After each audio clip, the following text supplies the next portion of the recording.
and the race is on. What a moment. A taste of long-awaited victory. At last, the great American race is here. The Daytona 500. Let's go have some fun tonight. The foundation of any triumph is never easy or cheap. All right.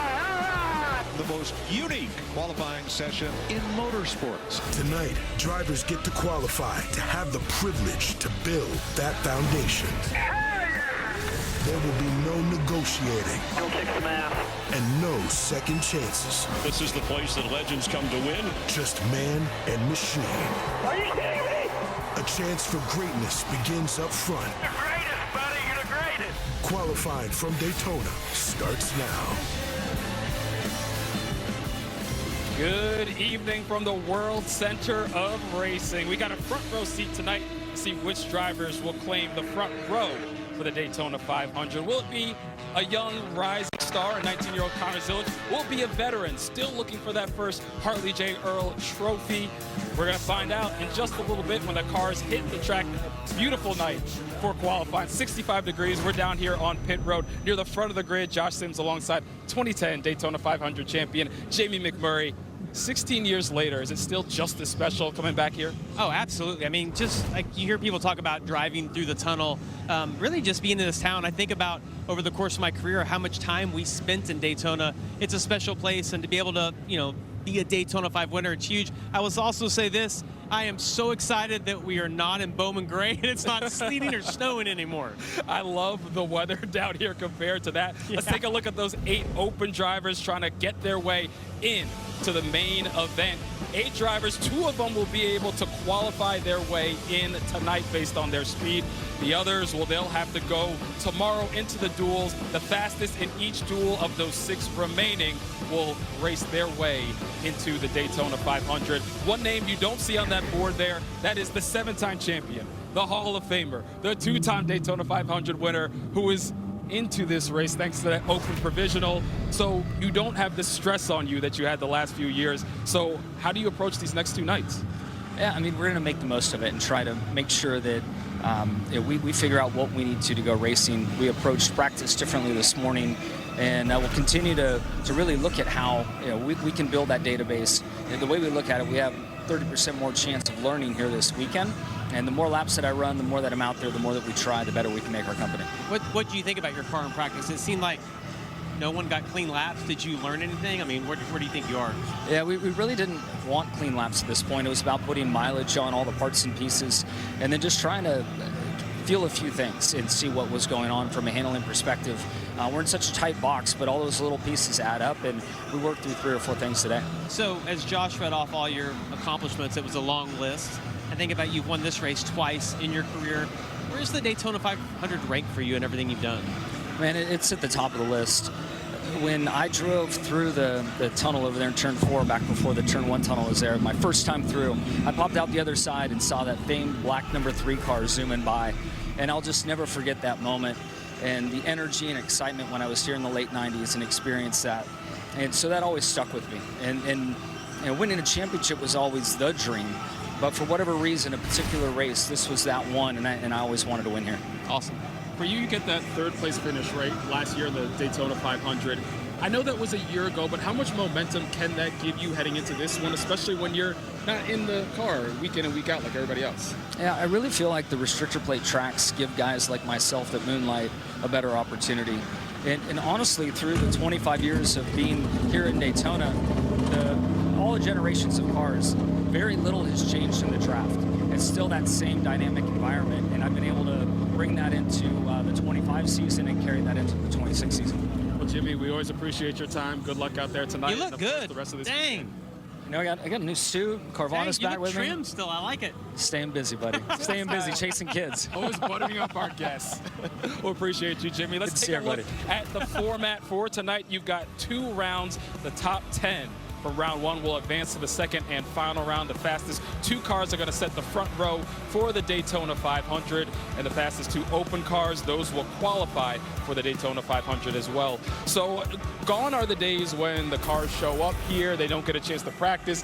They got a chance to practice this morning. Now they'll qualify tonight. So what type of strategy goes into this? It sounds like a simple question, but Yeah, I mean, Josh, as you hear the guys talk up and down pit road as they're getting ready to go out, it's all about getting that launch off pit road. As a driver, that's really all you can do is do, I think, the obvious things right. Don't have too much wheel spin, don't lug the engine, get your shift points just right, and then hope the team has built you a really fast car and go and try to get on the front row of the 500. do you feel like we were able to learn anything, glean anything from practice earlier today? Well, as I went through the garage, I didn't really get that sense from anybody because no one really got clean laps. But I thought it was interesting just now to hear Jimmy's perspective that they didn't really care about clean laps, that they were looking to see how their car drove maybe around other cars. So, yeah, I mean, there was some learning going on. I think the biggest thing as you think about practice today, as you figure out is your car going to bottom out. We've seen cars that don't practice. Maybe you have like an oil line come loose or just things that maybe that were overlooked at the shop. So it's great. They got a little practice. We'll go out now and see who's fast. Yeah, we're about to find out who's going to be on the pole for the Daytona 500. So let's take a look at the active pole winners. You got Alex Bowman, who has 3 of them. Jimmy Johnson, who we just spoke with, 2. Same with Chase Elliott. So with that in mind, put your prediction cap on. Who's going to be on the pole? I like that graphic, and I'm going to go with Bowman. If you just look historically at how good the 48 car has been here, they've been on the front row 6 of his 9 starts. They've got that new Chevy nose. Hendrick is always good when we come to the Daytona 500. I feel pretty good about him. All right, I feel pretty good about what you said, but you're probably going to be wrong. We'll find out in just a little bit. We're going to send it up top to the boys in the booth, and Mike Joy, Kevin Harvick, and Clint Boyer as we get set to set the front row for the Daytona 500. Enjoy it, folks.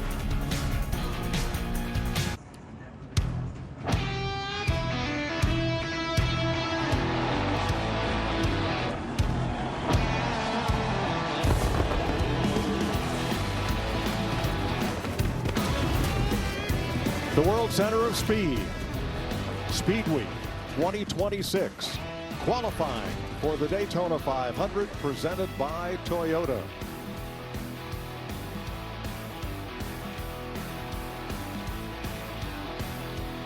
Bit of a chilly evening here in Northeast Florida, but chilly means fast. And this place is built for speed, and we're about to find out who the 2 fastest drivers in Daytona are that are going to start on the front row for Sunday's 500. But also within this qualifying, we've got 8 drivers, Clint, that they don't know their fate, but they can determine it tonight. Yeah, you want to talk about pressure, folks. The pressure's on these 8 drivers. 2 of these drivers are going to qualify in and take all of that pressure out of the scenario. You do not want to be one of those 8 drivers and have to race your way into the Daytona 500 in the duels tomorrow night. Let's get it out of the way tonight. Take that pressure off, Kevin. We had an hour of practice this morning, and we learned, I don't know, Kevin, absolutely nothing. I've never gone into a qualifying session at Daytona with so many questions of who's going to be quick and who's going to win the pole. Yeah, well, we had so many cars that got a draft. We had cars pulling in front of each other. We had 2 cars that didn't even practice. So we have a lot of unknowns that we will answer here in this qualifying session. But from a driver's standpoint, you want a fast car. You want to be up in the front of this race. And to Clint's point, the safe spot tonight is to qualify in one of those first 2 positions to be able to be on the front row. All right, they're getting ready to qualify for the front row for the Daytona 500 and to lock in 2 of the open cars into the field for the Great American Race.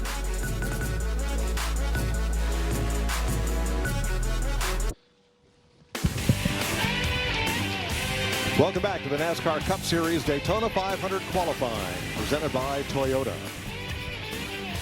45 cars will take time tonight. And the 8 drivers who are not locked into the Daytona 500, 2 of those spots will be decided tonight. And they will all be among the first 25 cars to take time. Those 25 cars are all teams that were not in the top 20 in owner points last year. The top 20 will run in the final 20 positions. And within those 2 groups, there was a random draw for when they would go out. So the top 10 fastest overall advance to the final round to set the front row for the Daytona 500. Well, we talk about pressure. You heard me say that, and the pressure's right here. The first 2 cars out. Corey Heim, this is a car that has to qualify in, and this is one of them that I have my eye on for sure, Kevin. Yeah, and I think as we go through these first couple cars, obviously we're going to learn about the open qualifying positions. But the biggest thing that we're going to learn is what's the pace going to be tonight? What is the lap time that we actually need to start shooting for? Because we didn't really learn that in practice. Corey Heim, last year's Craftsman Truck Series champion. In his truck racing career, he's won 1 out of every 4 starts. But one thing he's never done is start a Daytona 500. He is hoping this will be his first of 12 scheduled starts this season, with Booty Barker as crew chief. Well, you see one of the driver's jobs right here. You want to be as close to that yellow line as possible, get the least amount of distance around the racetrack. You see that left front splitter right on top of that yellow line. So Corey Heim's doing his job so far as a driver. You just want to go through all the processes, get off pit road, be as close to the yellow line as possible, as little input as possible in the corners. I'm glad you said that, Kevin, and I think he got a little bit too close and actually hit the apron a little bit, saw sparks out of the left front, so that could slow that down a little. You want to be close, but don't get too close. Heim's Toyota, first car on the clock tonight. 49-138. Yeah, when you talk about those sparks, Clint, you want to be close to that yellow line. I don't think he's on the apron. I think it's just the car just being a little bit low, and they're going to touch the ground tonight a little bit here and there. You just don't want that to be too heavy. If it hits the ground too hard, scrub speed off, hurt your time. All right, remember, 49-13 right there on Corey Heim, and this car right here is another one. This is a heavy hitter. Justin Allgaier from Riverton, Illinois, 2024 champion of what is now the O'Reilly Auto Parts Series, was the Xfinity Series of NASCAR. 3 Daytona 500 starts last year for Junior Motorsports when he raced his way in. You can really see from the in-car camera watching his head bobble around like a bobblehead. These cars are tied down. They tie them as maxed down with the shocks and the suspension to keep that splitter in the car as low as possible all the way around the racetrack. Very rigid for the drivers. And to be honest, it doesn't look as rigid as some of them that we will probably see tonight. But talking to Dale Jr. before this qualifying session, he felt pretty happy with about the speed in their car and felt like they were a little bit better than last year, but we're about to find out. Allgaier 49-2. That's quite a bit of difference. Not quite a tenth off of Corey Heim. And remember, only 2 of the 8 drivers not locked into the field are going to make it tonight. Now, Eric Jones is one of the 36 chartered teams. That means they are guaranteed a starting spot in every Cup Series race. Racing out of Byron, Michigan for Legacy Motor Club with a new crew chief this year, Justin Alexander. This will be Eric's 10th Daytona 500. He started 4th here last year. Yeah, and I look at Eric Jones's age and I see 29 years old. And I look at that, I think about that, and I'm like, man, it seems like he has been here for so long. But he has. They started him young now. You see the right front of that car really have a lot more movement than you're going to see a wide variety of that tonight. Some guys are going to be super aggressive, and that car is going to bounce. Some of them will bounce a little more on the right front. Some of them will bounce the whole front end, but got to get everything that you can.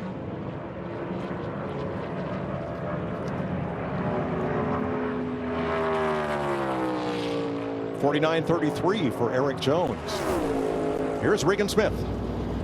Well, Mike, a number of drivers are making their 10th, 11th, 12th attempt at the Daytona 500, but Connor Zilic, you are making your first. What are the nerves like as you go out to qualify?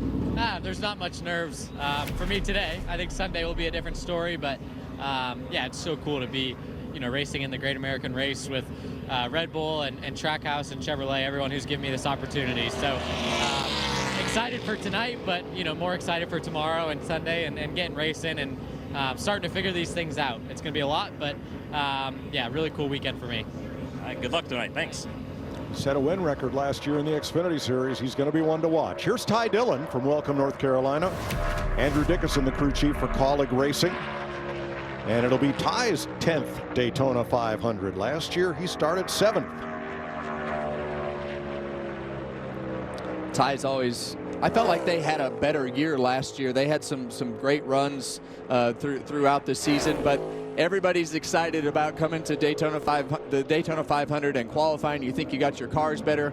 But Ty did a good job last year. He's an aggressive race car driver too, and you need aggression on a track like Daytona. 49.49 for Ty Dillon, puts him 4th of 4. Here's Jamie Little. Well, Mike Craftsman Truck Series champion and 12-time winner last year, Corey Heim, attempting to qualify for his first Daytona 500. The first one out. What was that moment like for you here at Daytona? Yeah, it was a surreal feeling, you know, just being able to look back when I was a kid, just so excited to wake up Sunday morning and watch the Daytona 500, and now being here as a 23-year-old, you know, 18 years later, attempting my first one. It's a special feeling. I'd be lying to you if I said I wasn't nervous by any means, but looking pretty good so far. So we'll see. Just so grateful to be at 2311 Toyota. Those guys are so supportive of me, and even if we don't make it on speed, I'm confident that we can, work together to help me get in on the race through the duels. So we'll see. We'll sort it out. Thanks, Corey. Corey Heim is fastest so far. In fact, it's the fastest qualifying lap for the Daytona 500 in the history of NASCAR's 7th generation race car. And you see Heim and Allgaier in yellow on our scoring pylon. That will denote the 8 drivers who are trying to time into the race. Cole Custer with crew chief Aaron Kramer for the Haas factory team, and a switch from Ford to Chevrolet for this team. Kevin, I've seen enough of the Heim time. That car's, I'm going to go ahead and call my shot. I think he's locked in. Yeah, that's really good speed, as you see Cole Custer put himself right there at a 49.32. So that's almost 2/10 off of that pole speed. So here is Ryan Preece for Roush Fenway Kozlowski Racing and crew chief Derek Finley. Neither snow nor sleet nor whatever else could deny Ryan Preece at the Madhouse. Quarter-mile specialist growing up in the modifieds in New England, and he put all of that experience to good use in winning the Cookout Clash at Bowman Gray on a sleet and snowy Wednesday night. Well, he's had a good week. He won in his modified, I think it was last night or the night before, over at New Smyrna. So he's had a strong start to the season so far. Well, he got a little bit of comeuppance first because he hopped in his modified in New Smyrna, thought he'd do really well, and he did, but for a 14-year-old named Paulie Hartwig, who beat him to the checkered flag. Wow, 14 in a tour type modified, my gosh.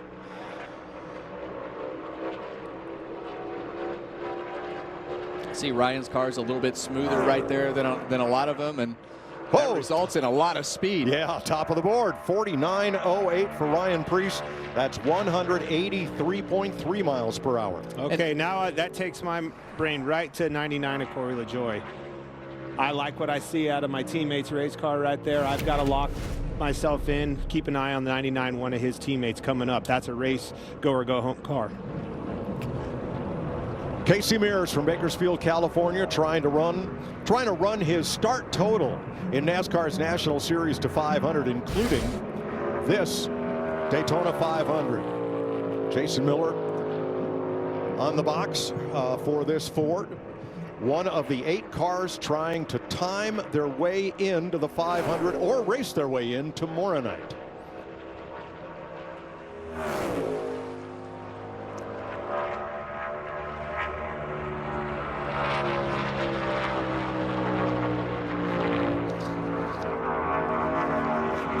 We want to welcome in those of you that were watching the Iowa-Maryland college basketball game. Welcome to Daytona, where we are setting the front row for the Daytona 500 and determine 2 of the 8 cars trying to race their way into the 500 based on their qualifying speed tonight. Yeah, and the one thing that I notice about this car is the back of the car is bouncing a little more than all the cars that we've seen so far.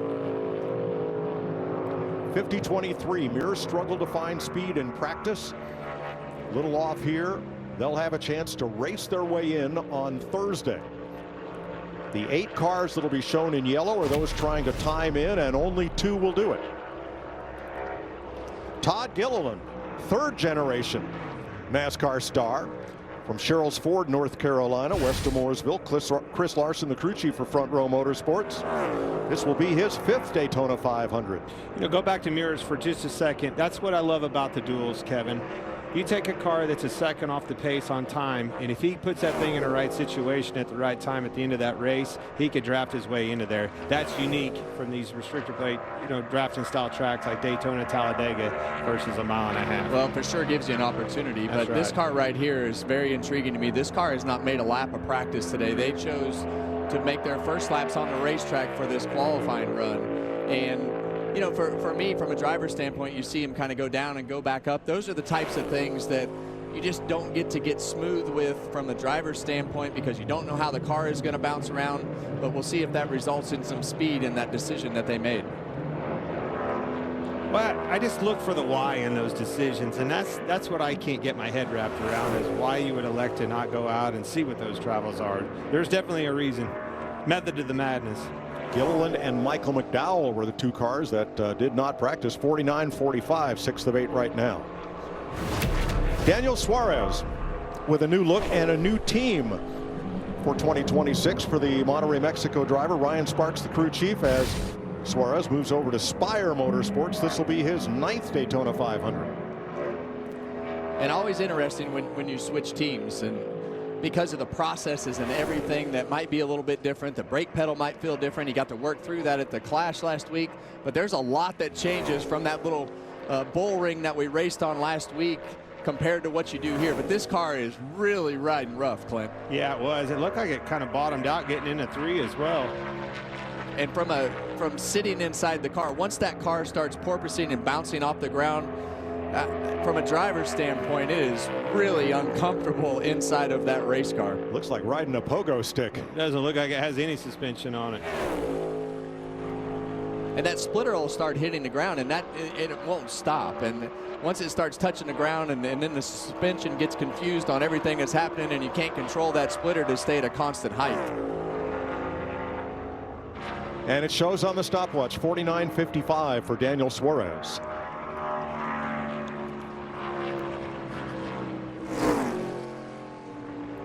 Next driver up would be Jimmy Johnson. He's the subject of tonight's Toyota driver profile. 7-time NASCAR Cup Series champ and Hall of Famer. 2 Daytona 500 Harley Earl trophies among his 83 Cup career wins. And we heard Jimmy talk about why he came to Daytona. Obviously, it's a big race, but he feels like in this car, not racing all the time, it gives him the best opportunity to be competitive and do the things that he needs to do inside the race car. By not being in there every week and being able to get that last 10th or 10th and a half out of the car on all the other racetracks is a little different. And I think he proved that last year, right? Finishing 3rd. So NASCAR has a provisional starting spot available to an A-list racer from many disciplines. Last year, Indy star Elio Castroneves took advantage of it, but you must apply for it before the race and lock it in before we come to Daytona. Jimmy Johnson did just that. That's why, even though they are not a chartered team, he does not have to time his way into the field. He knows he'll be in the Daytona 500, so for purpose of qualifying, we'll treat him just like one of the chartered teams. Right there with his teammate Eric Jones. Johnson is 6th. Yeah, you see him immediately reach his hand up there, flipping all the switches and things that they had planned to turn on during qualifying. So a lot of processes for the drivers to make sure that they do inside the race cars. Regan? Well, Mike, one of the cars that does have to qualify in, Justin Allgaier, already made your lap, trying to make your second 500 start for Junior Motorsports, and Junior Motorsports' second 500 start. What do we do now for about the next 15 cars or so until we know one way or another? You're good right now, though. Yeah, we're good right now. We wait, though, but just really proud of this team. Everybody at Junior Motorsports, obviously Chris Stapleton and Traveler Whiskey coming back on board, all the folks at Brandt. This race, we've talked about it, but, the importance of qualifying and just how much this race means. And, this team's done a great job. It's hard to be disappointed sitting 3rd right now, but knowing that Corey is in the same boat we are and being second to him, there's not a lot of room to look at that. So, we got the duels tomorrow night. If qualifying doesn't go the way we wanted to, and we raced our way in last year. So all the faith in the world in this team and this group, and just really proud of what we've assembled, and we're going to go do everything we can to get in the 500. I think that's the key. Mike raced his way in last year in exciting fashion. All right, Noah Gragson from Las Vegas with a new crew chief, Grant Hutchins, on the number 4 for Front Row Motorsports. This will be the 5th Daytona 500 for Gragson. And he is 9th right now at 49.50.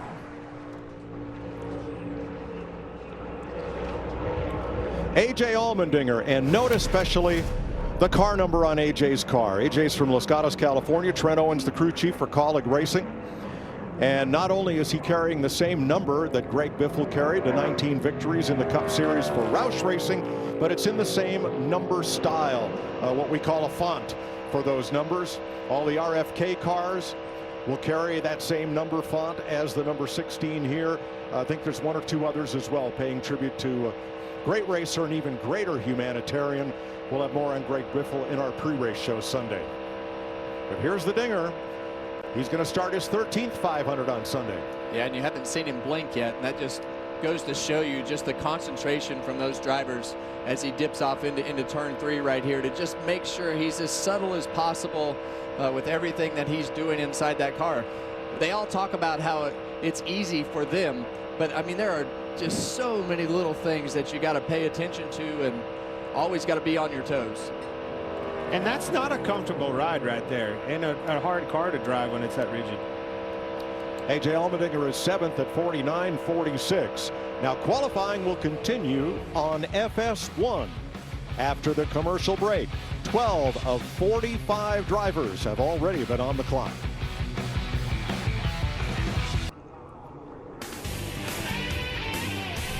Welcome back to Speed Weeks, presented by Advent Health.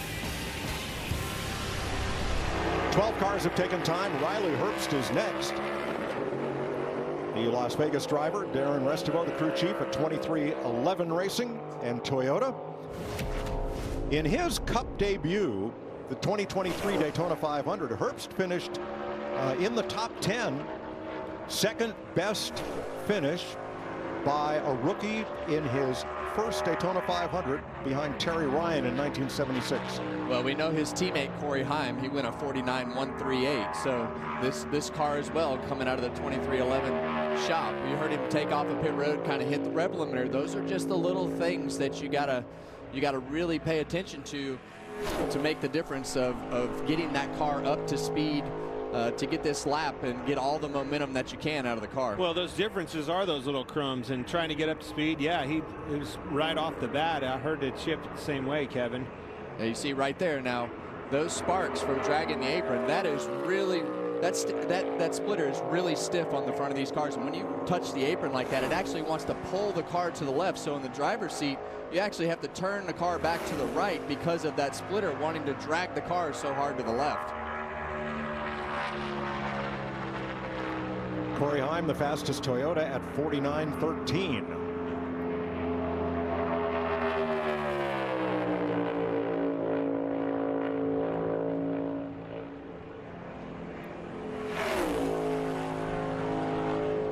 Degrees of banking in the corners, 17 here in the tri-oval at start finish.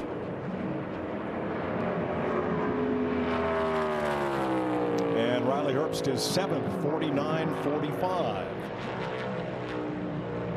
Yeah, we're going to go back and look at this lap by Riley Herbst as he comes through the tri-oval right here, and that yellow line is right on the banking. And you see those sparks right there, and that'll catch you off guard. Jamie? Well, Ryan Preece is watching those sparks. He went around fastest so far. What a great week it's been. You guys mentioned he won last week at the Clash, and you won a modified race down here last night. How about making it 3 for 3 tonight? What do you think?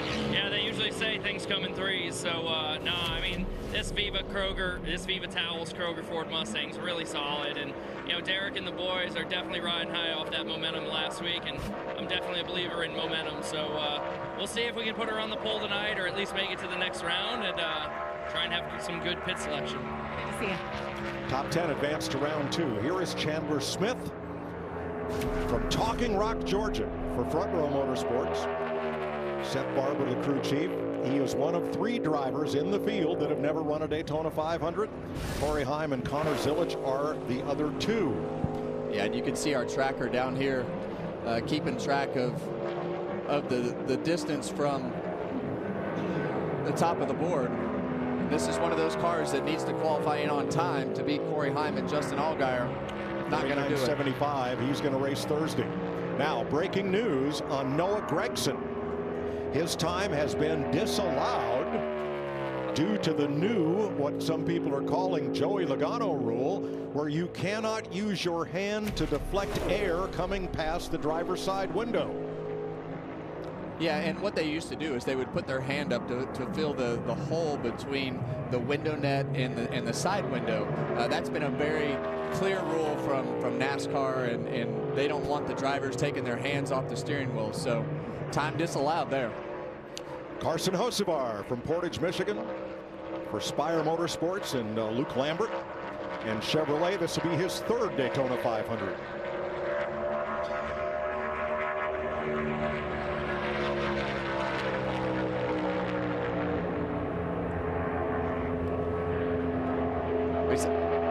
We saw Hocevar there at New Smyrna as well.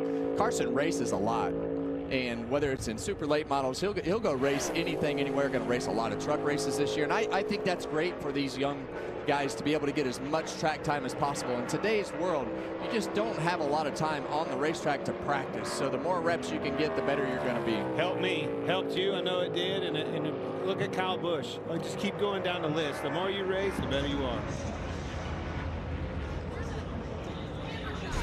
Noah Gragson walking back to the garage after his qualifying lap was disallowed. Now have a look at this shot. Look at the A pillar is right there. It's the windshield post. Look at that area. Yeah, you can see it right there behind us, right at the roll bar, definitely.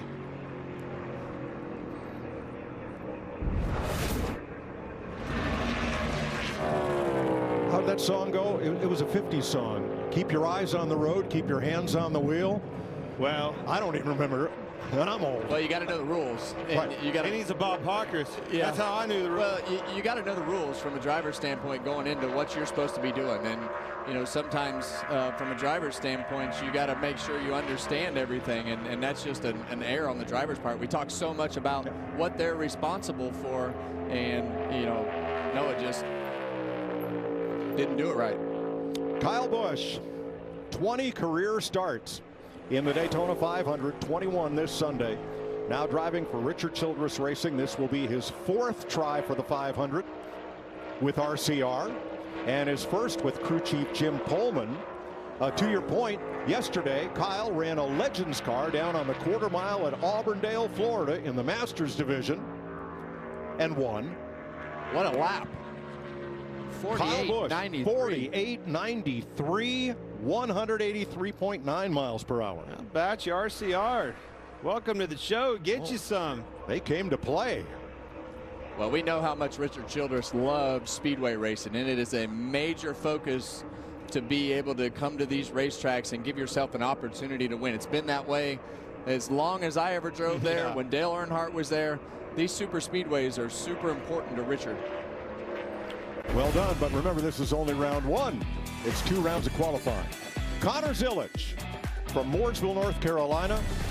Started out in go-karts, quickly moved to the Mazda MX-5 series, cleaned house in the Trans Am series, and, oh yeah, everything else he drove. All the way to NASCAR's Saturday series, and now he is a full-time Cup regular for Trackhouse Racing. Randall Burnett, the crew chief. It'll be his first Daytona 500. He has 3 previous Cup starts. Finished at 11th at Atlanta last June. Broke Sam Ard's records in what was the Xfinity Series last year.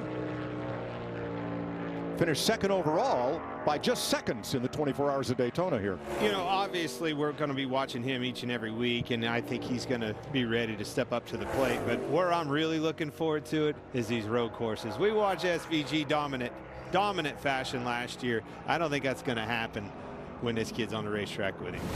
Zilic is 5th fastest, putting 3 Chevrolets in the top 5 with Priest's Ford and Himes Toyota.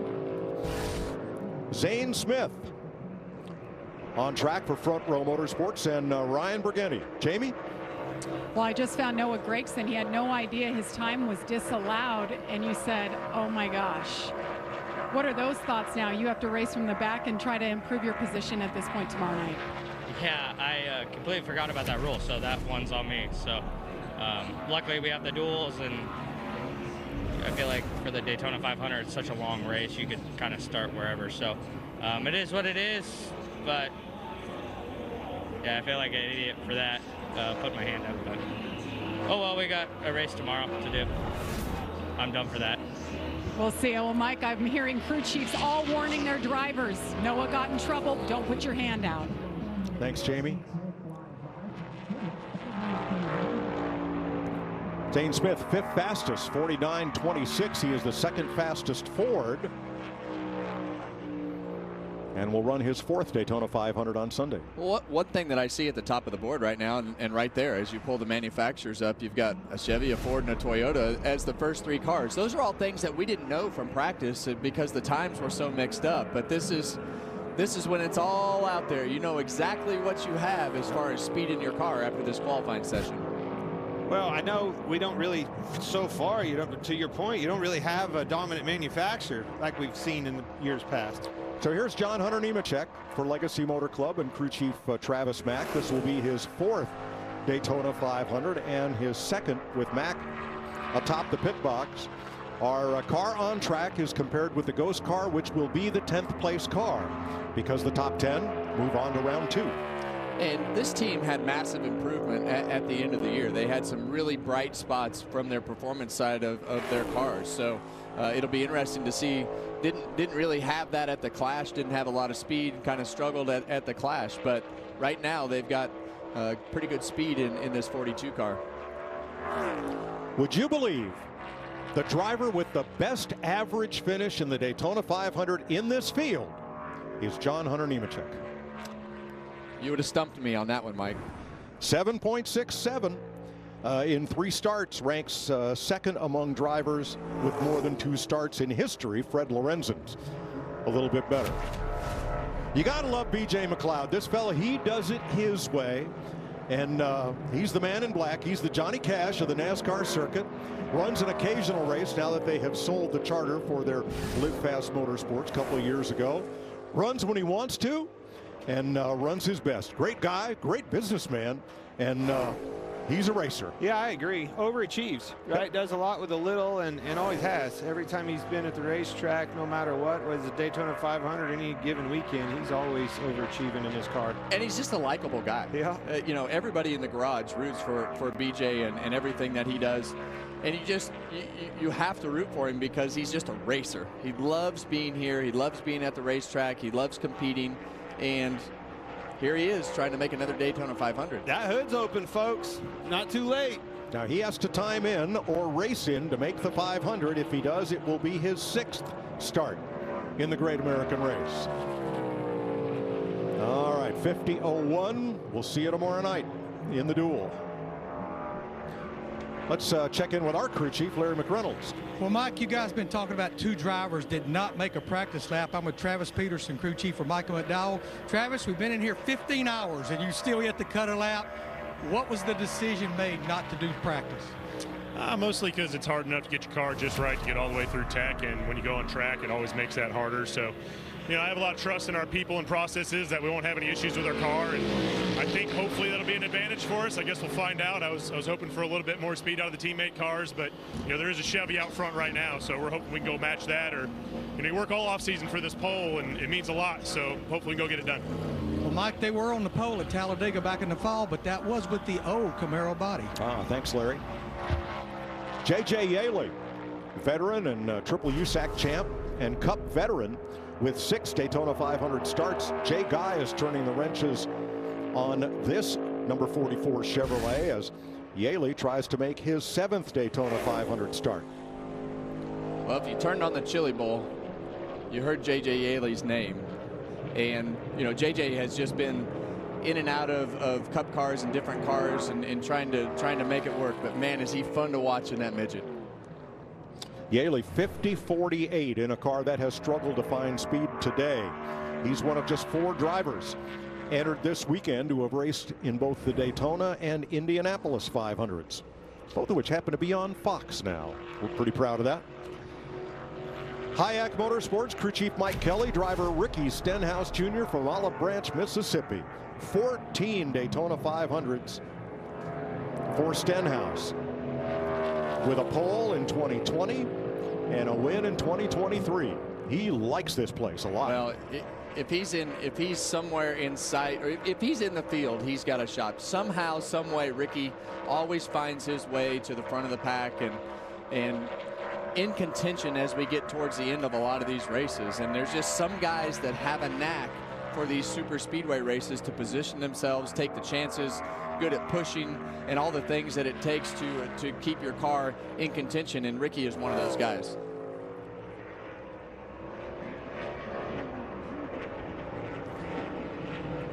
Always good to see new brands on the side of race cars with Chef Boyardee. Have you eaten any raviolis out of a can, Clint? Oh, what kind of question is that? Heck yeah. Who hasn't? Stenhouse 17th, 49.52. All right, there are 2 open drivers left to take time. And one of them is Anthony Alfredo from Richfield, Connecticut. The 26-year-old drives for Beard Motorsports, that little team from Michigan. Darren Shaw, the crew chief, for the longest time the team's only full-time employee. It's the little team that can, and Alfredo is trying to make his 3rd Daytona 500. He's going to be full-time on Saturday in the O'Reilly Series this year. Beard Motorsports, obviously great in the ARCA Series for so long. We've seen them attempt with their cars several times, and want to come down here and just make the race. Making this race can change the path of a team's season, right? You win the Daytona 500, it makes your year. You're a Daytona 500 champion. But for a team like this, just making the Daytona 500 would be such an accomplishment. I like the attitude of this car. Not a lot of wasted motion, not a lot of bounce going down that back straightaway, and he's keeping it close to that line.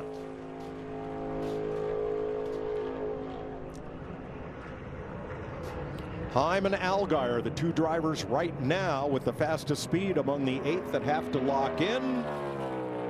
And Anthony Alfredo, 15th at a 49.48, has just ensured Corey Heim of racing in Sunday's Daytona 500. With just 1 driver left to go, Corey Heim locks it on time.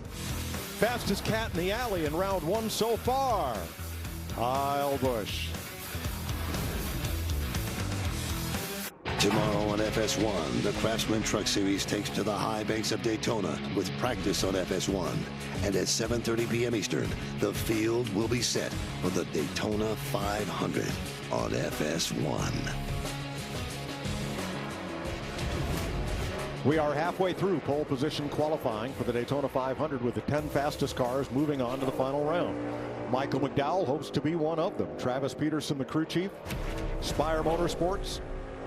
McDowell started outside pole here 2 years ago in a Ford and won the 500 in 2021. And we're about to see if this, what we think is kind of odd strategy, since only 2 teams did it, of not practicing, pays off right here. Well, Travis Peterson swings for the fence, Mike. And I know Larry McReynolds loves Travis's style, his crew chief. So it's a gamble for sure, but you got to love a crew chief that is that adamant about what he thinks is right and doesn't get talked out of it, follows through with his plan.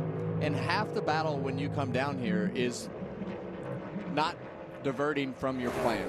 Execute the things that you want to do. Have a plan when you get here of the things you want to try to get through inspection, what you want to do on the racetrack, and that's what they're doing. Now, would that have been my choice? No. I would have, from a driver's standpoint, rather made some laps and made sure everything is right. Larry, we used to have 0-weight qualifying oil. We used to have 2-lap wheel bearing grease. Could any of that kind of stuff be in play in a car like this today?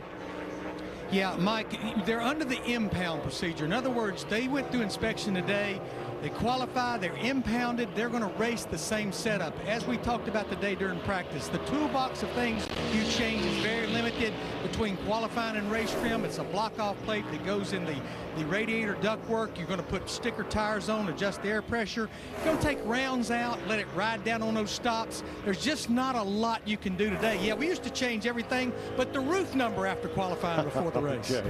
Thanks, Larry. Michael McDowell is 7th. Well, now we're going to find out who the fastest of these open cars are, because Corey LaJoie.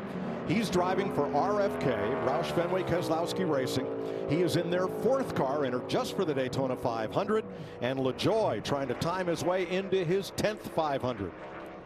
I look at his teammate, Ryan Preece, and if I was Corey LaJoie, I said it earlier, when I saw him pop up to the top of the board, keep an eye out on this car that's go or go home. You know that the emphasis, they know going into this race, this is the car that we need to have speed in, and I bet you it happens. LaJoie finished top 5 here 2 years ago in the 500. Brad Keselowski said they added a 4th car because strength in numbers.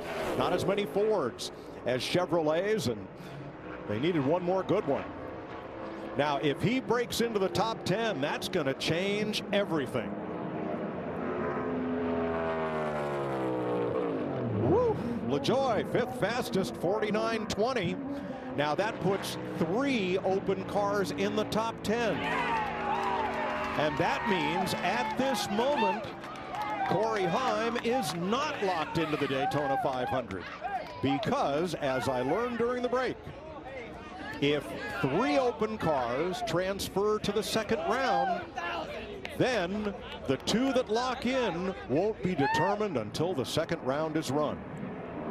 That adds a new twist. Yes. Now, there are still 20 cars to go, so all 3 of them may not end up in the 2nd round, but that is the situation we're in at this moment. Tyler Reddick with crew chief Billy Scott for 2311 Racing. This will be his 8th Daytona 500 and his 4th with this Toyota team. Well, when I look at Tyler Reddick and the year that they had last year, I think that with everything going on and everything happening with lawsuits and all the things off the racetrack, probably a lot of scenarios with this team, but this team needs to get to victory lane, needs to win multiple times, and Tyler Reddick and these guys can do that. So, this is a year that they need to perform and get back to victory lane. 21st for Reddick, 49.60.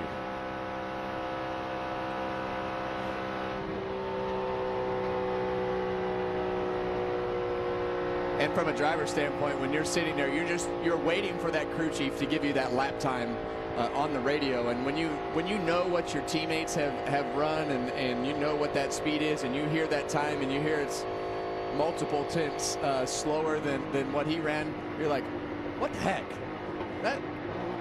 That can be a little bit frustrating from a teammate standpoint, but you just never know here. Let's check with Regan.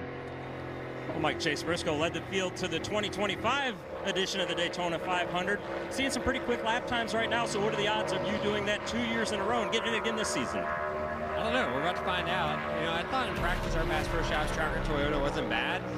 Last year was certainly a surprise, I think, for all of us, really, in the Toyota camp. So, yeah, I think we've made a lot of improvements on our super speedway stuff. And, yeah, we were on the front row at Talladega, our last super speedway race, so I feel like we'll be in the mix, but you never know until we get going here. So, yeah, hopefully we can. It was pretty special last year, just leading the field to green, and, yeah, we'll see if we can do it again. Right, good looking moment. Austin Dillon from Welcome, North Carolina for Richard Childress Racing. Richard Boswell, the crew chief, on the number 3. And Dillon's right up there with his teammate Kyle Busch at 49.18. That's 182.9 miles per hour. There, about that P4 right now. See where that shakes out. The 2018 winner and 2014 pole sitter for the Great American Race. That lap by Kyle Busch, that's a really, really strong lap after you see his teammate go, and that's really my point about the details when you look at one car compared to the other, and just that little bit of time compared to those teammates' cars can be, what is that, 2.5 tenths compared to his teammate. Larry?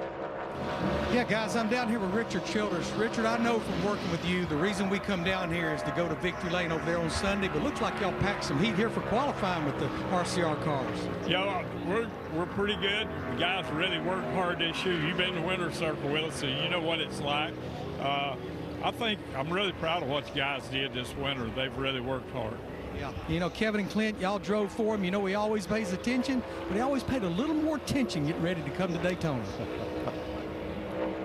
Well, he paid a lot of attention to that water heater under the hood too, didn't he? Yes, he did. He made sure that those engine guys were on point, and they answered the call. Josh Berry driving for Miles Stanley, and the Wood brothers will make his third start in the 500 on Sunday. He's 13th fastest right now in the Wood brothers Ford. And Chase Elliott driving for Hendrick Motorsports with Alan Gustafson, the crew chief for his entire career, which includes 10 Daytona 500s and 2 poles, his first 2 tries, 2016 and 17. Well, this is going to start the, some of the group of cars from Hendrick Motorsports that we believe will have a shot at this front row, and their history down here in qualifying has always been so strong. Now, I would tell you that sometimes this car and Chase and his bunch always put a little more drivability in their car, which knocks a little bit of speed out of it, but right now he's definitely got a little more speed than Connor Zilic on our bubble.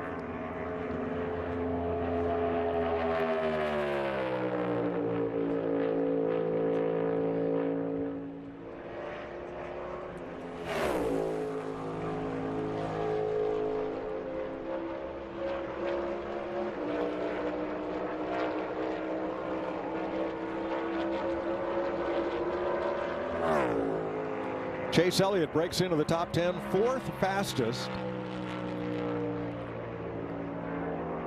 49.17.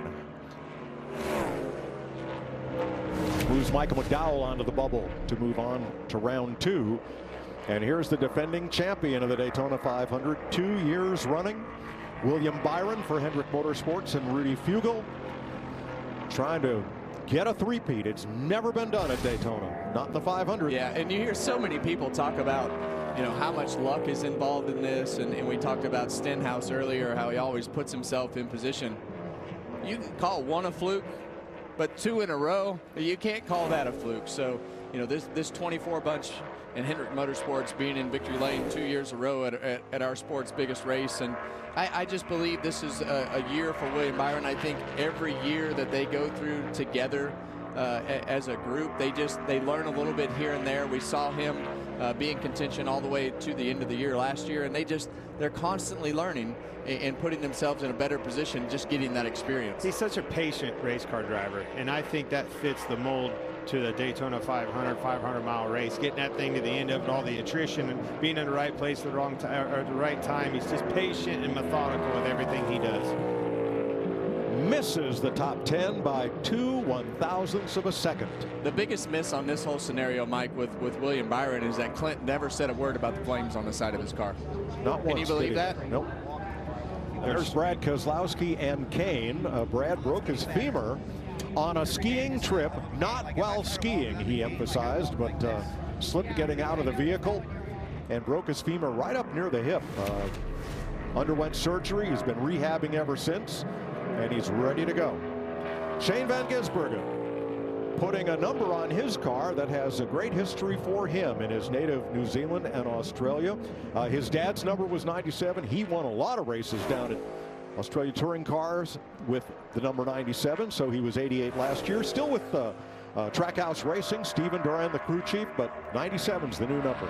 Yeah, and I talked to Shane a little bit today, and in practice, they were one of the good cars, one of the cars that had the car hitting the ground in practice and was able to get those heights right. So they took advantage of the practice session. But hearing Shane talk about the significance of the number on the side of that car and the pride he takes in the history that number has in his family was pretty cool to hear him talk about.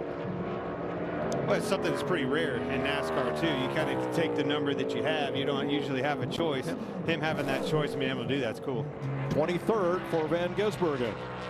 Now, yesterday in Times Square, New York City, of course, Ross Chastain helped set the Guinness World Record for the world's loudest billboard. It's NASCAR's next-gen engine, revving to 133.7 decibels. Had to have the melon drop. Part of NASCAR's Hell Yeah campaign. Record-setting event, signature watermelon smash, and here he is. That's awesome, Kevin. That's the kind of stuff we need to be doing. I think I want one from a living room. Have your buddies over and fire the old V8 up. Well, this is an awesome sport. We have loud cars, fast cars, cool drivers. We got a Busch Light on the side of this car. It was a longtime sponsor of mine. But to be able to just do what we do and promote our sport for what it is, I'm so proud of the things that NASCAR is doing to just show how neat this sport really is. Now Chastain has a new crew chief, Phil Surgeon, coming off the road for Trackhouse Racing in a supervisory role. Brandon McSwain, who worked with Chastain very early in their careers, is the new crew chief as Chastain will start his 8th Daytona 500 on Sunday.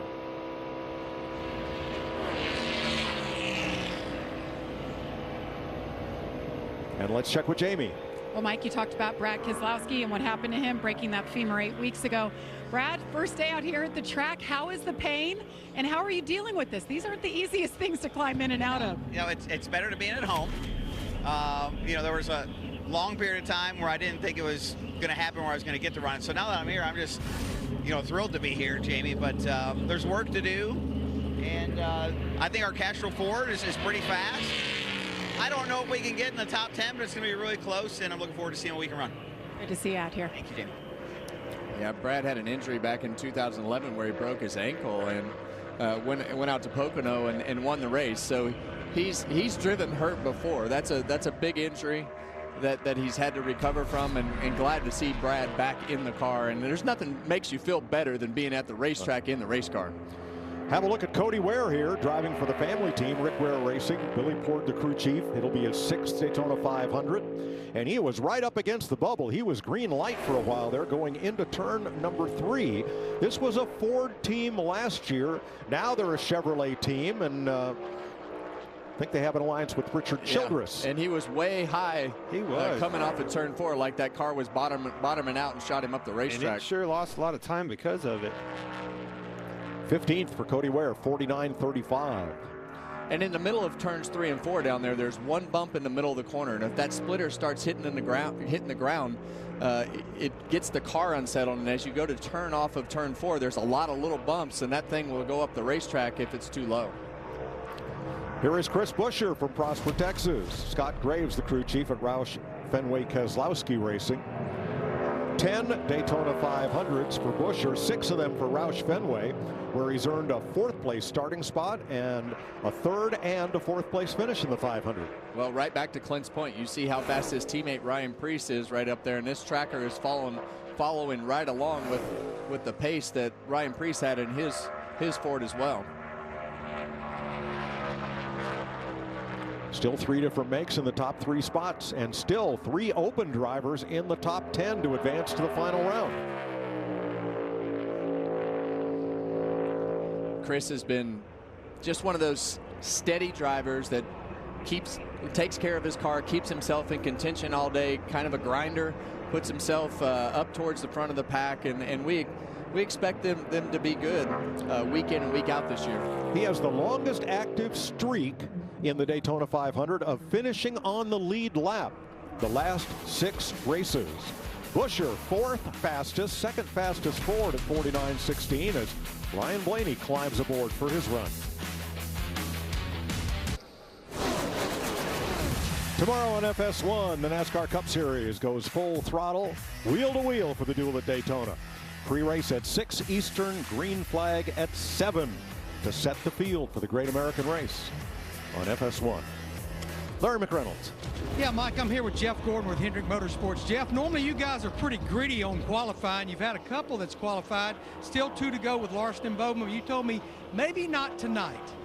Yeah, I mean, you know, we knew Busch was strong in practice, and he backed that up. The 19 was pretty good. When we looked at try to evaluate some single car runs, the 19 was pretty good, so curious to see what he runs. But, you know, Chase put up a nice lap there, and we got another round here, so hopefully he can stay in there, and we'll see what happens. But as you pointed out, we've done a lot better in results on Sunday or Monday or whenever we run this race when we don't always qualify in that front row, so we might take that too.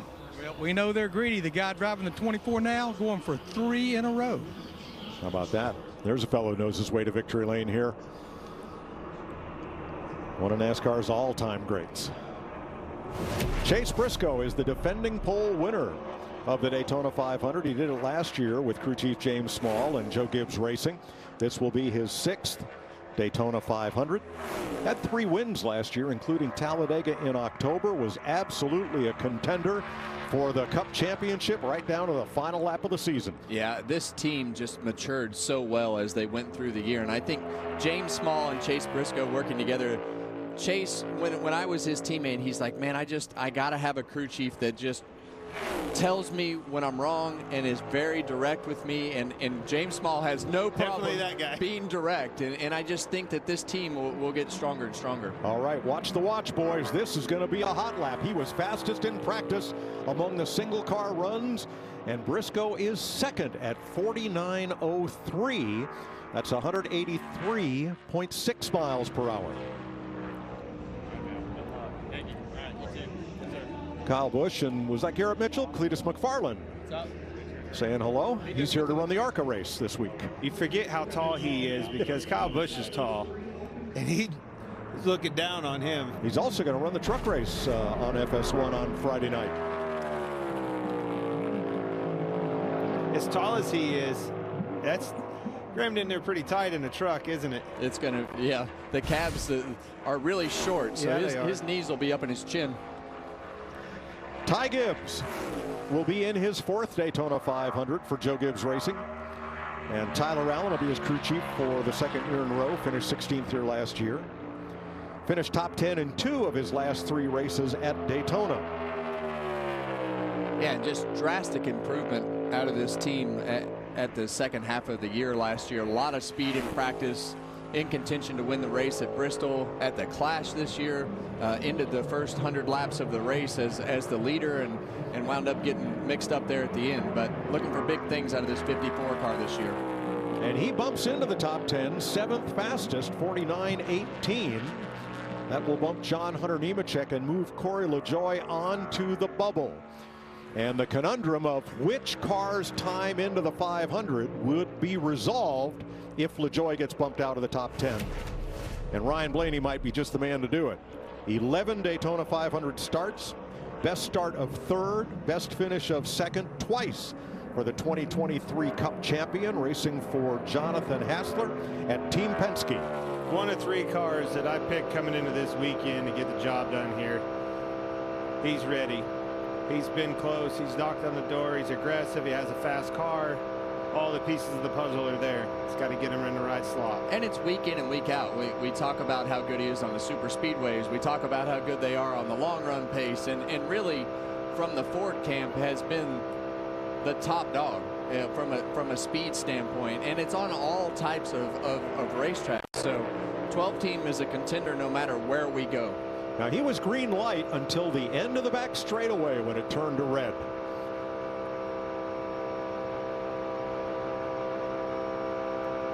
Gaining back, but only hundredths of a second at a time. Looks like Blaney is not going to transfer to the 2nd round. 13th at a 49.26. You see him glance up right there looking at the scoreboard. As a driver, you want to know immediately, and he looked up at that scoreboard to see if his number was on the top. Or at least that's what I used to do. Here is your 2025 Cup champion, Kyle Larson, winning his 2nd title for Hendrick Motorsports and crew chief Cliff Daniels. This will be his 13th Daytona 500. The last time a reigning Cup champ went to victory lane here was Dale Jarrett in 2000. It's a tough race to win. We've seen some of our sports greats, Mark Martin, Tony Stewart, not win this race. It is the race that the teams are the most prepared for throughout the whole garage all year. You've had all winter to work on your car. They all know that this is the most important race that you can win in NASCAR and put a maximum amount of effort in every year. In 2017, he was leading the 500 on the final lap and ran out of fuel. But they've just gassed him up for 5 more years at Hendrick Motorsports. That contract extension was announced today. 5-year. It's a big one. Deserved. Definitely, not getting the result, that win that we're looking for at these drafting tracks. We know that, but he knocks on the door. And I'm telling you right now, I said there's 3 cars.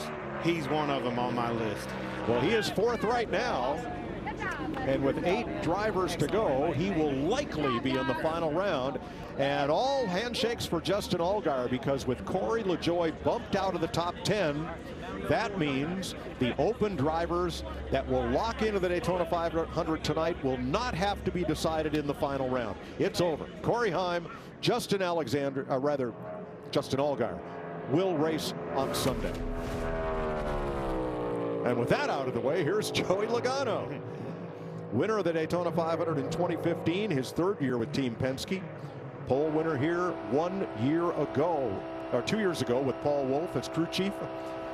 And his team Penske Ford, always a contender, seems to always start this race in a single-digit position. And he ends a lot of them in a single-digit position as right. well. And this is another one of those teams that is looking to. They ran okay last year, but I don't think it was up to the standards that they expect. And you wipe all that out. You start with a clean sheet of paper to come back to the Daytona 500. And this is just a team that has experience, a driver that has experience, and another car that we expect to get better this year with winning more races. Logano times in 8th, 49.17. 6 top 6 finishes in the 500 in 17 starts, including 1 win. But will he make it to the final round? 7 cars to go. So a lot can change right here. Now, Allgaier has been bumped out of the top 10, but he is still locked into the race for Sunday as the 2nd fastest open car. So that's why they are now green on our scoring pylon for locked in. Christopher Bell for Adam Stevens and Joe Gibbs Racing. This will be his 7th Daytona 500 and his 6th with this pairing of Adam Stevens, the number 20, and JGR and Toyota. Well, right now you see this trend of being in the green all the way until you get to turn 3. So we'll see if that holds true with Christopher Bell as he gets over to this end of the racetrack. But it seems like Clint noticed this. As you get to turn 3 and 3/4 of the way down the back straightaway, it seems like a lot of these cars are losing time to what Kyle Busch did. Or actually, we're comparing to 10th. I'll figure this out eventually. Austin Dillon on the bubble, former Daytona 500 pole sitter, trying to hold on to a top 10 spot. That number coming down for Bell as he comes to the flag, but he's going to be 1 spot short by 1/100th of a second. Christopher Bell is 11th. Regan? Well, Dale Earnhardt Jr. and Kelly Earnhardt Miller down here. A little bit less stressful for you two this year. What's it like knowing the car's locked in already? It feels really good. I don't know about less stress, but it feels really good. We're super proud of Justin. I want to thank Traveler Whiskey for this opportunity, so couldn't be any better. What's worse, driver or owner coming down to Daytona? Oh, I don't know. This is a lot of fun either way, man. It's such a great sport. So much fun to be a part of it. It's awesome to be able to come down here and try to make your way in. It is stressful, but that's the best part about it. Congratulations, guys. Thanks. Thank you, Regan. They are in the 500 Sunday as owners. 6 drivers to go. Here's Austin Cindric, who won his 2nd Daytona 500 in 2022. He's now started in 5 of them. And the last 4 Daytona 500s, he has started in the front 3 rows. With Team Penske, Brian Wilson, the crew chief. And let's see what this Ford can do. Well, it's just mixed up at the top of the board in a super speedway qualifying session that I remember in a long time. There's been a lot of times, you know, we come down here and we talk about Hendrick and the laps that they've been able to run. But right now we see Chevy, Toyota, Ford, Chevy, Toyota, Ford. But even within their own organizations, they're kind of spread out. 3 different makes in the first 3, 3 different makes in the second 3, 3 different makes in the third 3. And Cindric 15th at 49.24.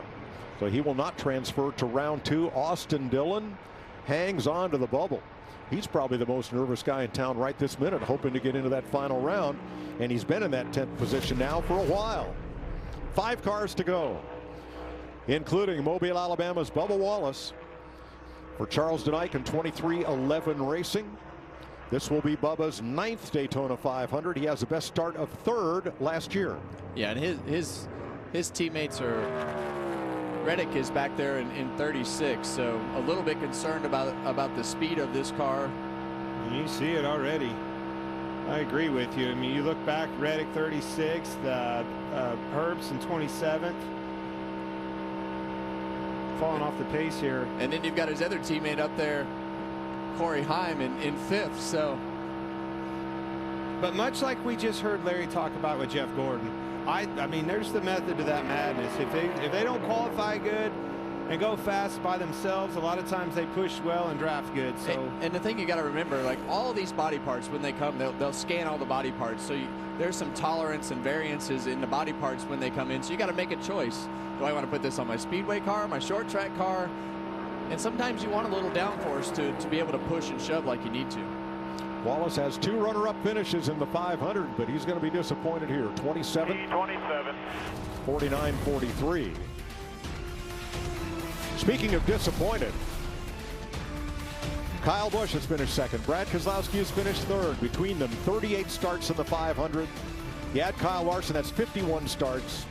63, 74 starts among those 6 champions of the sport. 74 starts and no Daytona 500 wins yet. This is a hard race to win, as we talked about earlier, and some of our sports best do it. But the thing that I learned right there, Mike, is you're a lot better at math really quickly than our stat guys. Brad Keselowski. Sorry, Bert. Sorry, Ernie. Brad's going to run his 17th 500, as we said. He has a best finish at 3rd. He has a best start of 3rd. And he already has one of his cars, Ryan Preece, in 3rd and Chris Buescher in 6th, trying to make it into the final round and run for the pole. He has 7 wins on NASCAR's drafting tracks, and that leads all active drivers, but only one of them came at Daytona, the July race in 2016. Well, we know he can get it done. And in his scenario right now, I think he had a lot of time to reflect of how much he wanted to be in this car with his injury and sitting at home for so long. 16th for Keselowski, 49.25. The difference from 10th to 20th is only a 1/10 of a second. That's how closely matched these cars are. So certainly it's no disgrace being below that yellow line, but you want to be above it and move on to the final round. And here is Alex Bowman. 3 cars to go. With Blake Harris and Hendrick Motorsports, he has 9 Daytona 500s, 3 poles, 6 front row starts, and 1 runner-up finish.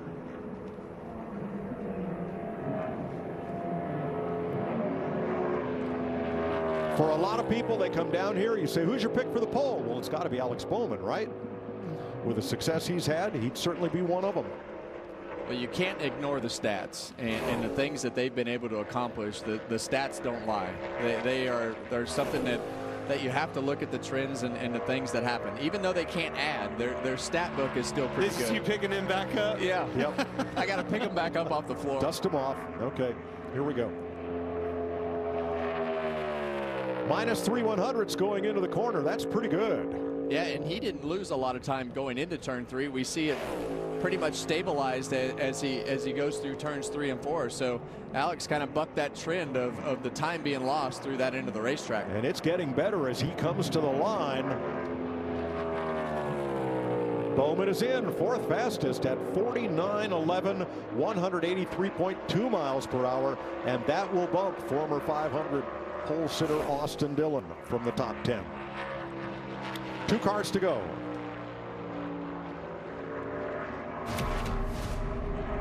One car to go. Back to the stat boys for confirmation. All right, Denny Hamlin, 3-time champion of the Daytona 500 for Joe Gibbs Racing and Chris Gale, the crew chief. This will be his 21st Daytona 500. And I like where this team is at. You know, I think that they had one of the best years that they've had with this 11 car. A lot of had a crew chief change with everything leading the 11 car, but I really think it shows. Oh, you see that car bottom out and go up the racetrack. I heard it. Did you hear it? Yeah, we haven't seen sparks like that out of the back of the race car, but it's a team that really had a lot of questions about last year that you don't have this year. I know Denny's had a lot going on with things off the racetrack with his family and his business, but this guy can block it out no matter the amount of controversy or things happening in his life. When he's sitting right there, he can be the leader of that team. He's got great people around him, a great organization, and they just figure it out. Keeps climbing, doesn't it? Here we go. Denny Hamlin's going to move on to the final round, 4th place, 49-10 for Hamlin. Good job. 4 will transfer. So that will bump his teammate Ty Gibbs out of the top 10. The top 5, 2 Chevys, 2 Toyotas, and a Ford. The second 5, 2 Chevys, 2 Fords, and 1 Toyota. 10 drivers will run for the pole, and 2 will lock into the front row for the Daytona 500. That is coming up right here on FS1. It definitely helps Chase Elliott. I mean, there's no question that it helps Chase Elliott because of the fact that this is his style of racing. Like, they're grinders. They're able to take those 10ths and turn them into 5ths, and take a 20th and turn it into a 10th, and so you have to be a grinder in this system to win it. That's Kevin talking about the new chase for the championship in NASCAR. Join him every Tuesday and Thursday for Kevin Harvick's Happy Hour. Here's Regan. Well, Mike, the fastest guy after round 1 of qualifying, Kyle Busch. Kyle, check one box. It was really quick in the first round. You got a 10th to spare right now to second place. Is it going to be enough to go do it again? I would certainly hope so. You know, everybody's been working really hard this offseason with Jim Pullman coming on board and joining our Zone Chevrolet team. So really looking forward to qualifying. I mean, normally you don't look forward to qualifying, but hey, we're right there. We got one more run to make in order to sit on the pole. And I have 1 super speedway pole in my career, and it was here in Daytona. It was for the summer race, and so it'd be nice to score another one, especially for the Daytona 500. All right, good luck in qualifying, or in the second round of qualifying. Thanks. All right, 10 drivers are locked into the top 10 starting spots for the Daytona 500. But which position will they occupy? We're about to find out with final round qualifying next. Pressbox, can you hear me? Yes.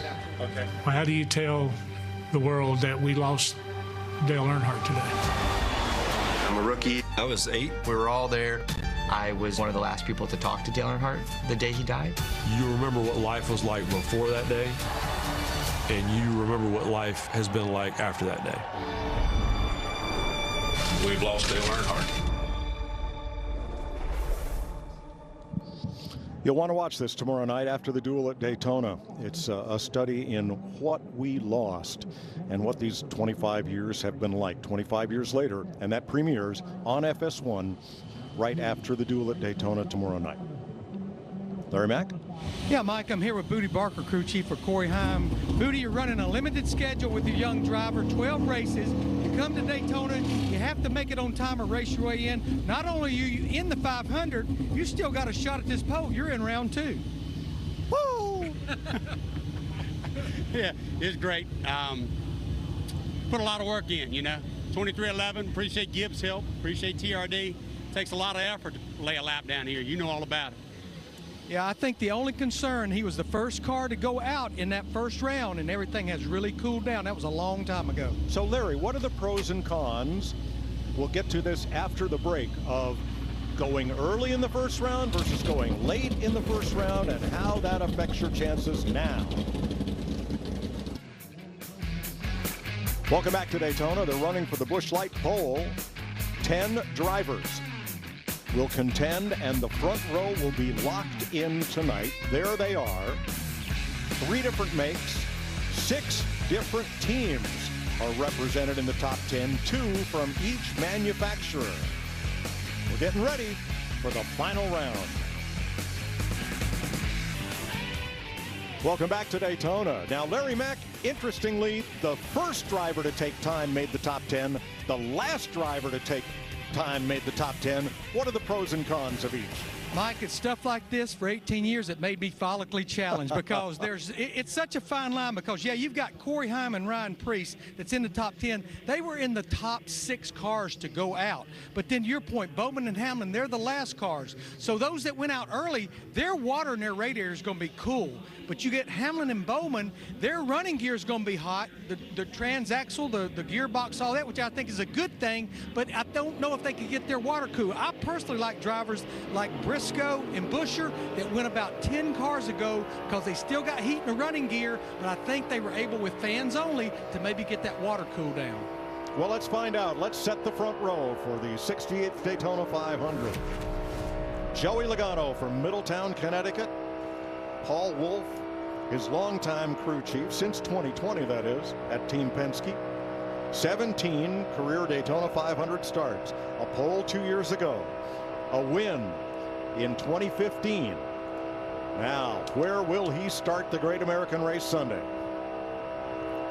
Well, he's got a shot, and that's all you want. You want to be able to have a shot in these last 10 cars. You never know how much your car is going to pick up. Obviously, you want to be in the position of Kyle Busch to know that your car is really fast and think that you've got the pole. And he was substantially faster than the second place car, but you never know what the pickup in these cars is going to be the second time they go on the racetrack.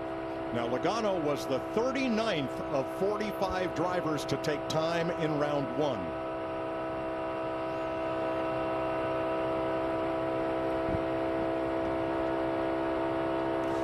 Clean this up for me, Kevin. Yeah, this little graph right here is not broke, people. This is something that is, and Larry Mack can back me up on this, this is something that has been a Ford trend for a long time as to how those butterflies are set, and they believe that not being 100% wide open on these restrictor plate racetracks is faster. So you'll notice that this 90% right here is something that you'll see with all the Fords. 49.27 for Joey Logano, and that is a fall off of about 1/10 of a second. Well, that is not what we expected. No.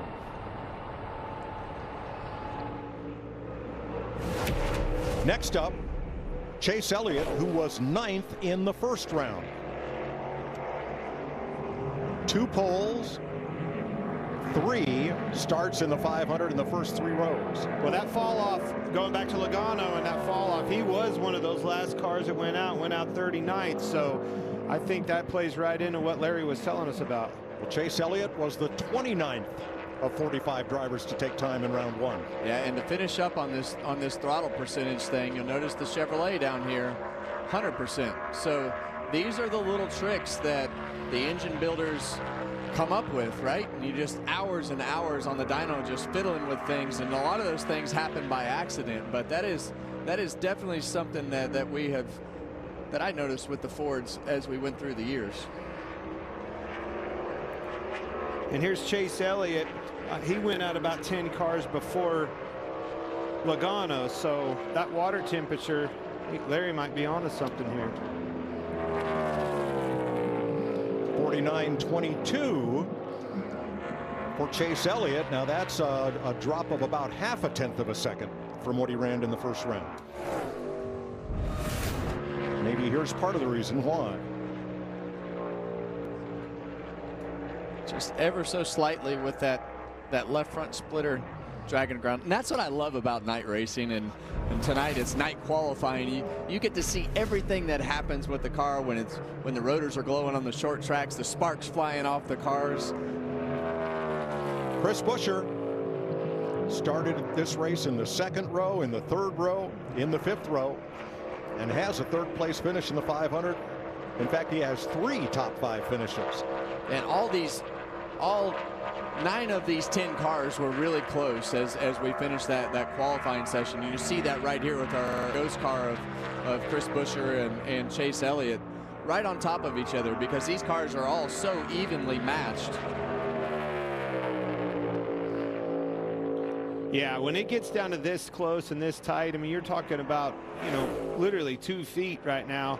That's when all these little crumbs behind the wheel come into play. A couple hundredths here or there, if you let it drift up the racetrack too hard, if you pull on that wheel really hard with your inputs being smooth, those are the little crumbs that can make this difference. And he is fastest. Chris Buescher's time falls off only 2/100ths of a second from round 1. Well, the other thing that is different is the launch. When you get the tires with just a little bit of heat in them compared to completely cold tires, the way that car grips up, getting that launch off of pit road, just changes everything ever so slightly as you go through the gears, because you didn't have as much wheel spin, or some guys figured out that you could take off just a little bit harder. So those crumbs will add up.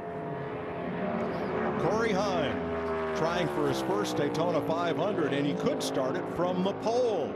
Remember a young man named Loy Allen who did just that years ago? Well, this is exactly what you're talking about. Corey Heim was, you know, one of the first cars to go out on the racetrack, the very first car to go out on the racetrack. And so we talk about better to have your engine cool, better to have everything cool, but we've seen a lot of guys slow down that went out later in that qualifying session. Well, you can add him to the list. I mean, if the trend is correct right here, he's going to do the same thing, slow down just a little.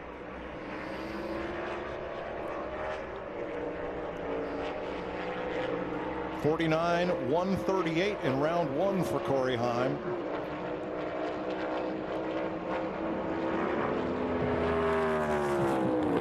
Top of the board, 49.14. He comes within 1/100th of a second of his round one time.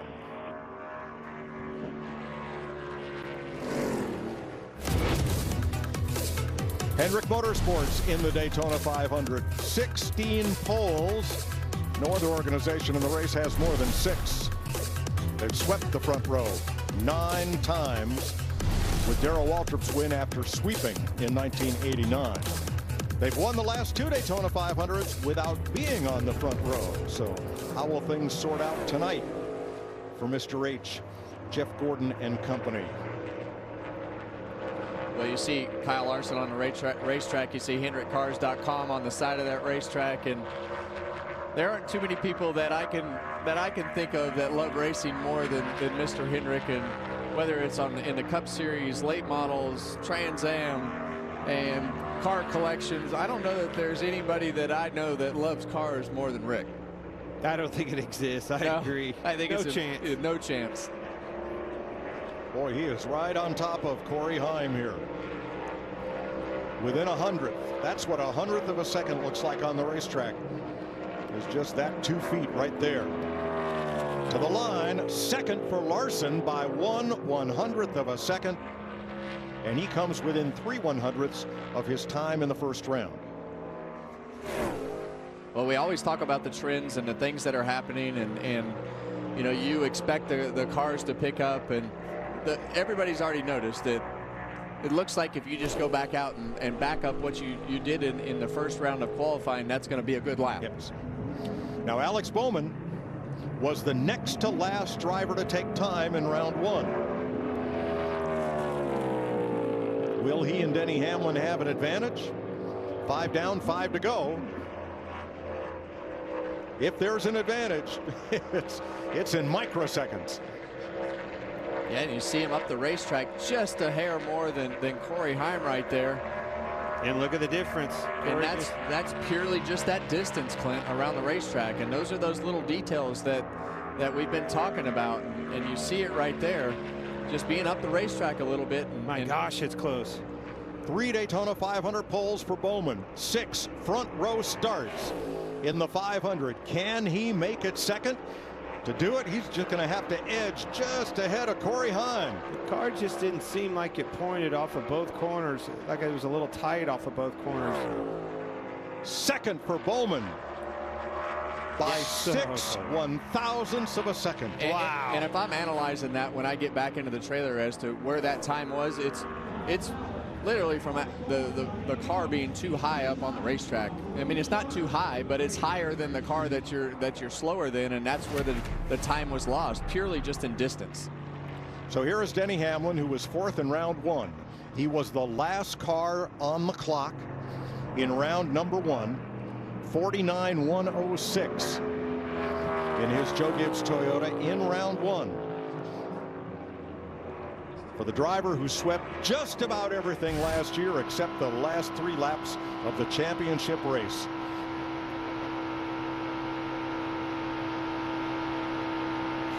Well, he and his team did everything that they needed to do to bring speed to the racetrack, to put themselves in position to win that championship. But it just came down to that one small circumstance at the end of the race, and wound up not getting it done. Right now, it's a Toyota Chevy front row with a Ford and a Chevy left to go. Hamlin is Toyota's last shot here, and he's ahead of Corey Heim coming to the flag. Hamlin, the hammer, out of Virginia for Joe Gibbs, 49.100. Denny Hamlin is the first driver to run faster than he did in round one. Yeah, 0.06 of a second. Yeah, it's just barely. Again, going back to your point, Kevin, just backing up, just being able to back up what you ran the first lap. I got my eye on this Kyle Busch, though. When I'm looking down this list and everybody's pretty close.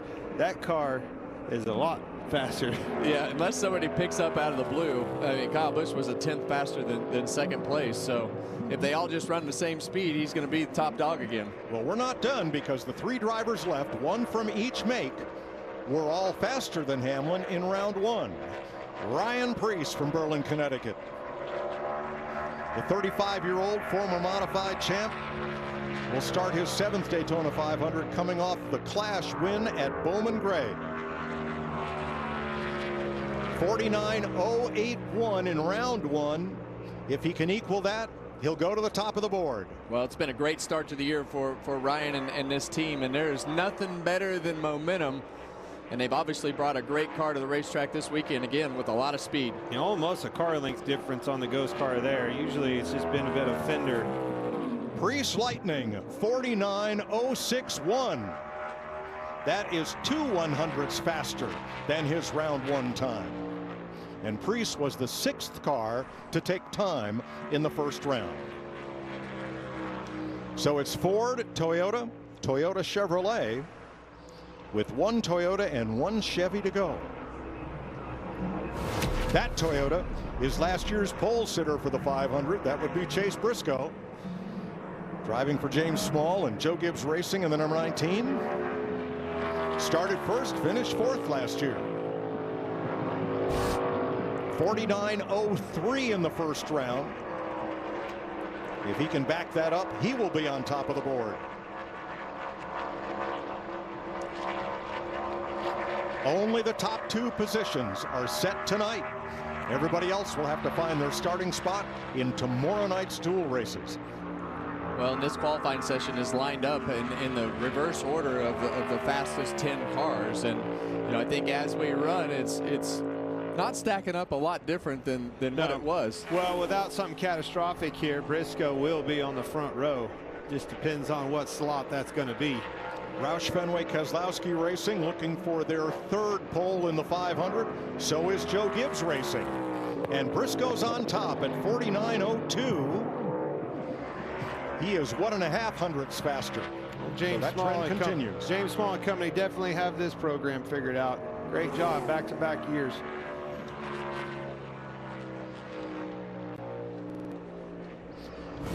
One car to go. 20 years of trying. Where have I heard that before? You. All right, Kyle Busch, fastest in round one. 20 Daytona 500s. Still looking for the checkered flag in the Great American Race. Richard Childress Racing trying for their 7th pole position. They currently are 2nd all-time with 6th. First lap for Kyle, 48.93. Ooh, not the tint that we saw in that first time. It's going to be a drag race, folks, right down to the end. He's never started the 500 on the front row. Could this be the year for Kyle Busch? This would be a big shot in the arm for this race team, the organization. And there's no better way to get your season directed on the right course than to come down here and do exactly what he looks like he's getting ready to do, and that's qualify on the pole for the Daytona 500. It was all down that back straightaway, too. Tells me that baby's got some steam under the hood. It's a rowdy night in Daytona Beach. Kyle Busch You want, baby? is a pole sitter for the Daytona 500. Way to go, team. Good job. Good job. 49 seconds flat. Good job, guys. Great job. 6 100ths off of his round one speed, but it was enough to be the best in Daytona on pole night. Kyle Busch, Chase Briscoe will lead them to green on Sunday. Jamie Little is with the pole sitter for the Daytona 500. Yeah, how about that? His 21st attempt for the Daytona 500, and the first time, Kyle, you are the pole sitter for the Great American Race. How does that sound? Sounds really good right now. You know, certainly here on Wednesday night, and being able to qualify on my first pole for the Daytona 500, that's pretty special. I've had one other speedway pole in my career down here in Daytona for the summer race, but this feels good. Feels really good for RCR as a group. Everybody from ECR, thanks to Bob and his whole team there, especially thanks to Zone Nicotine Pouches for being on board with us. Maybe it was the Flames, I don't know. Maybe it was the Flames that brought us all the speed and the heat that we needed for tonight. But also Lucas Oil, obviously their fuel treatments and oil treatments and everything that we run in this race car to give us the speed that we need to be up front. So just a valiant effort by everybody here, and you know, it'd be really nice to be doing an interview like this about being #1 come Sunday night. That's right, because Kyle Busch looking for his first Daytona 500 win as well, Mike. He'll be one of 7 NASCAR Cup champions in the field for Sunday's Daytona 500. He'll share the front row with Chase Briscoe's Toyota, and Briscoe is on the front row for the 2nd year in a row. He was last year's pole sitter for Joe Gibbs. So Chevy, Ford, Toyota, 3 different makes in the top 3 spots. What did we learn? Well, we learned that the field is as mixed up as I've ever seen it. Sometimes we come down here and it's Chevy Hendricks on the front row, or it's Ford stacked up at the top. Not this year, Clint. Well, we've got the front row taken care of. We've got 2 of them locked in. I cannot wait for these duels tomorrow night and see who can race their way in and who's going to the house. It's my favorite. So even though 10 drivers were in the final round, only the front row for the 500 is set. To get the whole rest of the Daytona 500 lineup, you're going to have to tune in tomorrow night for the duel at Daytona. 2 150-mile races that'll set the entire field. Well, it's going to be exciting. And as we go through the drama of this week, it's all starting to unfold now, and Kyle Busch is on the pole to start with. Congratulations, Kyle Busch, Richard Childress Racing, and Chevrolet, winners of the pole position for Sunday's Daytona 500.